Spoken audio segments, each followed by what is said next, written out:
Massage പാർലറിന്റെ മറവിലെ 61 സ്ത്രീകളെ ലൈംഗിക പീഡനത്തിനിരയാക്കി Indian വംശജന് കഠിന തടവ് വിധിച്ച ഓസ്ട്രേലിയൻ കോടതി.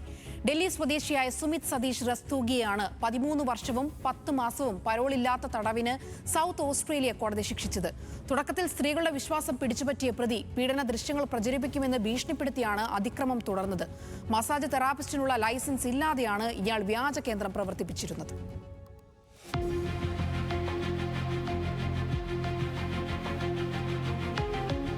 മസാജ് പാർലറിലെത്തിയ സ്ത്രീകളെ ഒന്നടങ്കം ലൈംഗിക ഇരകളാക്കി മാറ്റിയ ഒരു അന്താരാഷ്ട്ര കുറ്റവാളിയുടെ ഞെട്ടിക്കുന്ന വിവരങ്ങളാണ് ഓസ്ട്രേലിയയിൽ നിന്നും പുറത്തുവരുന്നത്.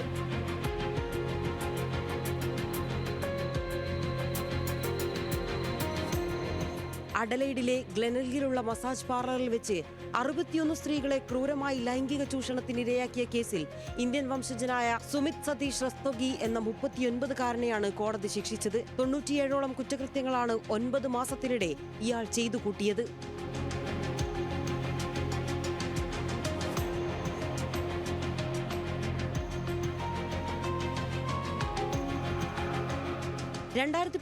ഡൽഹിയിൽ നിന്നും അഡലൈഡിലേക്ക് കുടിയേറിയ റസ്തോഗി യാതൊരുവിധ ഔദ്യോഗിക യോഗ്യതയുമില്ലാതെയാണ് മസാജ് തെറാപ്പിസ്റ്റായി ജോലി ചെയ്തിരുന്നത്.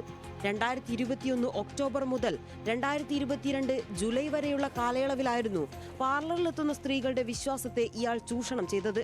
തുടക്കത്തിൽ സാധാരണ രീതിയിൽ പെരുമാറിയ പ്രതി പിന്നീട് ഇരകളുടെ അടിവസ്ത്രങ്ങളിൽ കൈകടത്താനും അവരുടെ നഗ്നചിത്രങ്ങൾ രഹസ്യ ക്യാമറകൾ ഉപയോഗിച്ച് പകർത്താനും തുടങ്ങി. 55ഓളം ഇൻഡീസെന്റ് ഫിലിമിംഗ് കേസുകളും 42ഓളം കടുത്ത ലൈംഗികാതിക്രമ കേസുകളുമാണ് ഇയാൾക്കെതിരെ പോലീസ് രജിസ്റ്റർ ചെയ്തത്. പിടിക്കപ്പെടുന്നതുവരെ യാതൊരുവിധ നിയന്ത്രണവുമില്ലാതെയാണ് പ്രതി കുറ്റകൃത്യങ്ങൾ ആവർത്തിച്ചതെന്ന് കോടതി നിരീക്ഷിച്ചു.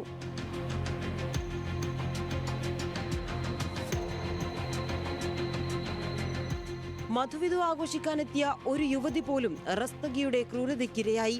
ജീവിതത്തിലെ ഏറ്റവും സന്തോഷകരമായ നിമിഷങ്ങളെ ഇയാൾ ഭയപ്പെടുത്തുന്ന ഓർമ്മകളാക്കി മാറ്റിയെന്നും ആരെയും വിശ്വസിക്കാൻ കഴിയാത്ത അവസ്ഥയിലാണ് താനെന്നും ഇരയായ ഒരു യുവതി കോടതിയിൽ കണ്ണീരോടെ പറഞ്ഞു. അർദ്ധനഗ്നരായ സ്ത്രീകളെ നോക്കി ലൈംഗിക ഉത്തേജനം നേടുന്ന വൊയൂറിസ്റ്റിക് ഡിസോർഡർ എന്ന മാനസികാവസ്ഥ റസ്തോഗിക്കുള്ളതായി കണ്ടെത്തിയതായി ഒരു മാനസികാരോഗ്യ വിദഗ്ധൻ കോടതിയിൽ വ്യക്തമാക്കിയിരുന്നു.